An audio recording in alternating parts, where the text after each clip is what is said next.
मेरे सामने इलियास अहमद साहब वर्गे और इकबाल साहब वर्गे नज़म 21 फरवरी के हवाले में लिखी, आज उनकी रिहर्सल हो जाएगी।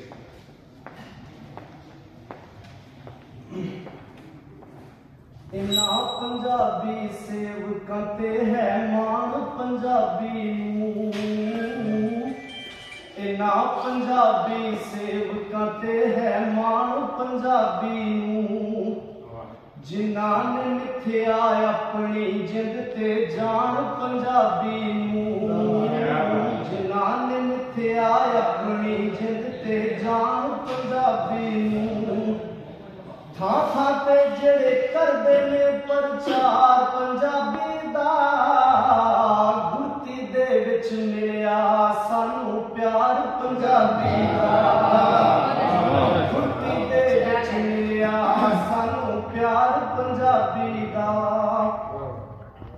जगत बोलियां विच पंजाबी वड्डी बोली है, जगत बोलियां विच पंजाबी वड्डी बोली है, लेंदे ते बेकदर हाकमां ने चारोली है, लेंदे ते बेकदर हाकमां ने चारोली है, ज़ालमा वांगू बैठे ने हक मार पंजाबी दा, सानू प्यार पंजाबी दा, गुरती दे विच मिलिया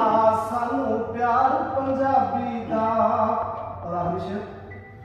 शेख फरीद हुसैन ते नानक रखियां नियां जी, शेख फरीद हुसैन ते नानक रखियां नियां जी, बाहुबुल्ला वारस ख्वाजा साहब ते मियां जी, आसफ केड़ा सोना है परिवार पंजाबी दा, गुरती दे विच मिलिया सानू प्यार पंजाबी दा, गुरती दे विच मिलिया सानू प्यार पंजाबी दा। बहुत शुक्रिया।